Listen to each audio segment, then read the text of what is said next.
சவு சமையல் இன்றைக்கி பார்க்க போகிறது புளிக்குழம்பு. ஒரு டிஃப்ரெண்ட்டான புளிக்குழம்பு, ருசியாக இருக்கும். இன்றைக்கி தேவையான பொருள் வந்து உருளைக்கிழங்கு, கத்திரிக்காய், அவரைக்காய், முருங்கைக்காய், நூக்கல், வெங்காயம், தக்காளி. அதாவது கிழங்கு சின்னதாக, அதாவது கொஞ்சம் மீடியமான கிழங்கு 2, தக்காளி வந்து ஒரு 4, முருங்கைக்காய் 1, அவரைக்காய் ஒரு 50 கிராம், 50 to 100 கிராம்குள்ளே, கத்திரிக்காய் வந்து ஒரு 100 கிராம், கொஞ்சம் வெங்காயம். இப்போது இது எப்படி செய்யணும்னு பார்ப்போமா? சவு சமையல் குழம்பு, புளி குழம்பு. இப்போ எண்ணெய் ஊற்றியாச்சு. 25 ml குக்கர் வச்சுருக்கேன். 25 ml எண்ணெய் ஊற்றியாச்சு. கடுகு உளுந்தம் பருப்பு கொஞ்சம், கடுகு போட்டாச்சு. எண்ணெய் பார்த்தீங்களா நல்லா ஹீட் ஆகிடுச்சு. இது வந்து இது கடுகு உளுந்தம் பருப்பு போட்டாச்சு. வெங்காயம் சும்மா 2 வெங்காயம் தான், ஒரு சின்ன வெங்காயம், ஒரு 4 வெங்காயம், மீடியமாக இருந்தால் 2.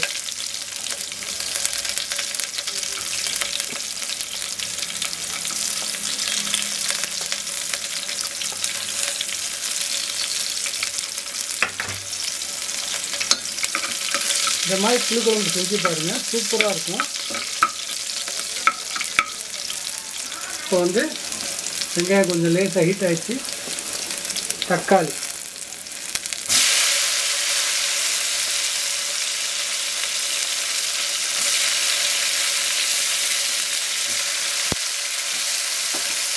தக்காளி போட்டாச்சு. போட்டு லேசாக கொஞ்சம் உப்பு நல்லா பார்த்துங்க, நல்லா வறுக்கணும். தக்காளி பச்சை வாடை போகணும்.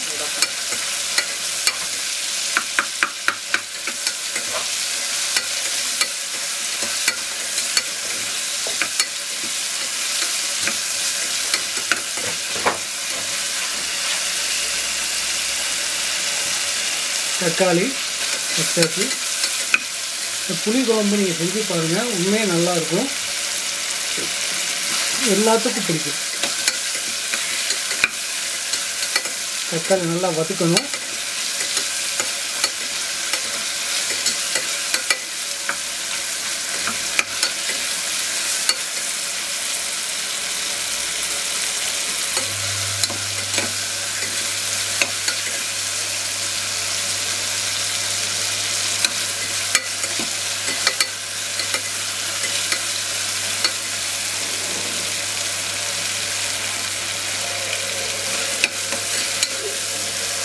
அப்புறமேட்டுக்கு ஒரு 50 கிராம் புளி ஊற வச்சுருக்கேன். ஆனால் புளி குழம்புல புளி ஊற்றணும். ஒரு 50 கிராம் புளி வந்து தண்ணியில் ஊற வச்சுருக்கேன். அதாவது சௌராஷ்டிரா குழம்பு பொடி. அதாவது ஒவ்வொருத்தவங்க ஒரு குழம்பு பொடி பண்ணுவாங்க. இது வந்து சௌராஷ்டிரா குழம்பு பொடி. இந்த குழம்பு பொடியில் வந்து ஒரு 4 டீஸ்பூன், ஒரு 50 கிராம் அதை தனியாக எடுத்து வச்சுருக்கேன்.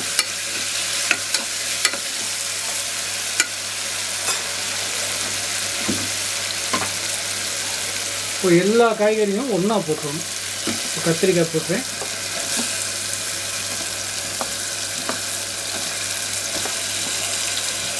உருளைக்கிழங்கு,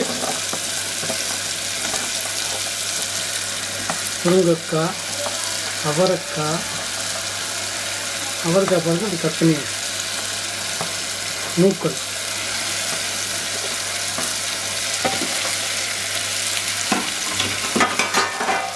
எல்லாம் போட்டு நல்லா கிளறி வைக்கணும்.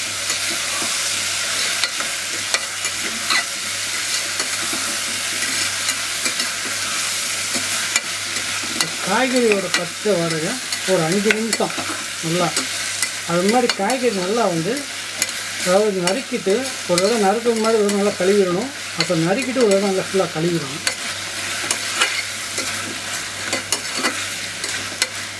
கொஞ்ச நேரம் இதாகட்டும், ஒரு 5 நிமிஷம்.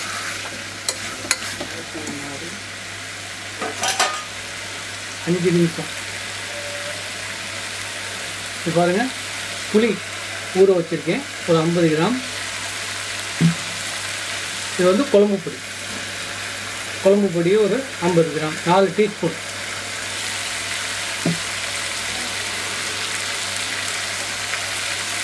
புளி குறைஞ்சது ஒரு 1/4 மணி நேரம் ஊறணும், நல்லா ஊறணும். அப்போ தான் அந்த புளி சாறு வரும்.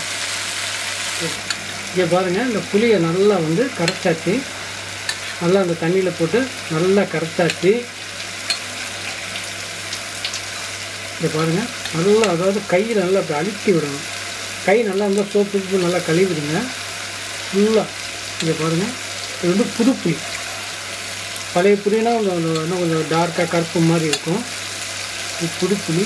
நல்லா நல்லா ஊற வைக்கணும். புளி நல்லா ஊற வச்சா தான் அந்த சாறு வரும். வச்சுட்டு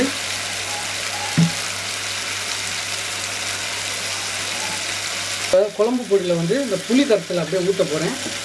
அப்படியே பாருங்கள். இது வந்து கையில் இப்படி வச்சிங்க. இதே பாருங்கள், கை வந்து விரல் வந்து இந்த இப்போ வச்சுட்டு இப்படி வச்சிங்கன்னா இந்த தண்ணி இப்படி பார்த்தீங்கன்னா தண்ணி மூட்டு இறங்கும்.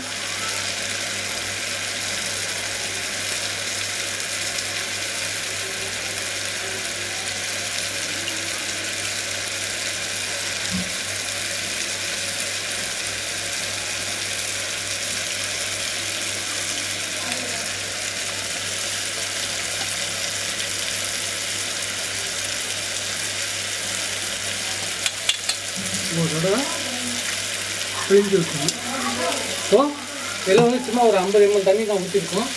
இப்போ தண்ணி ஊற்ற போகிறோம். இந்த டம்ளர் வந்து ஒரு 4 டம்ளர்.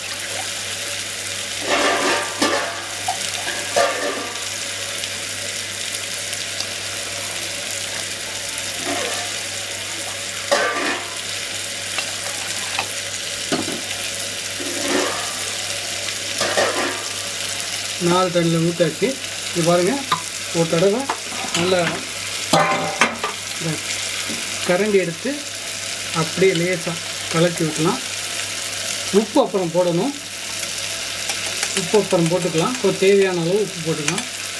இப்படியே இப்போ இதில் வந்து இதை பாருங்கள், நல்லா 2 தடவை கிண்டி வச்சுக்குவோம்.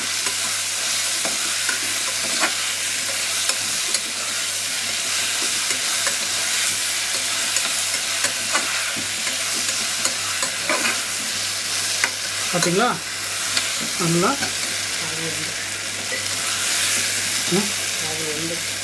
இப்போ பாதி வெந்திருக்கு பாருங்கள். இன்னும் கொஞ்சம் பாதி வேட்டணும். புதுசாக வேக்காடானோடனே இப்போ குழம்பு இதை ஊற்றிடலாம்.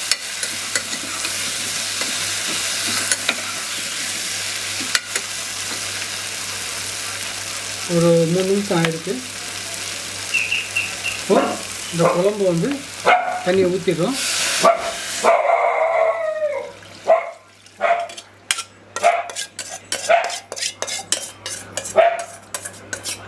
புளி கரைசல் குழம்பு போட்டு கலந்து தண்ணி ஊற்றியாச்சு. 4 டம்ளர் தண்ணி ஊற்றியாச்சு.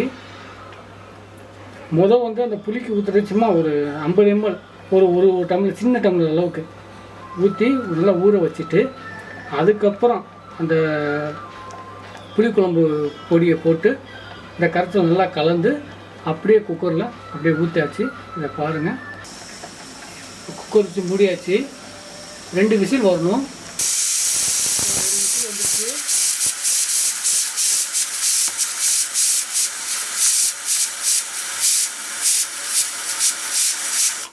இன்னும் ஒரு விசில் வந்தால் எடுத்து வச்சிடலாம்.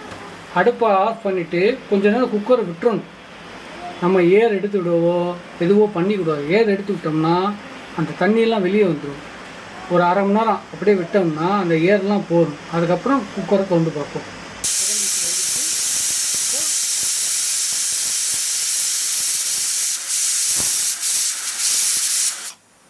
அடுப்பை ஆஃப் பண்ணியாச்சு. இப்போ அப்படியே விட்டுற வேண்டியதான். அந்த உள்ளே இருக்கிற அந்த ஆவிலாம் கொஞ்சம் போகணும். நம்ம கரண்டி போட்டு ஃபுல்லாக தூக்கக்கூடாது, செய்யக்கூடாது. ஏன்னா தண்ணி அந்த இதெல்லாம் வெளியே வந்துடும். அப்படியே இருக்கட்டும். ஒரு 1/2 மணி நேரம் கழிச்சு காற்று போயிடுச்சு. இன்னும் கொஞ்சம் இருக்குது. இங்கே பாருங்கள், திறக்க போகிறோம். மெதுவாக திறக்கணும். பார்த்தீங்களா, அந்த கொதிப்பு அப்படியே இருக்குது பாருங்கள். புளிக்குழம்பு ரெடி. நீங்கள் சாப்பாட்டில் ஊற்றி சாப்பிடலாம்.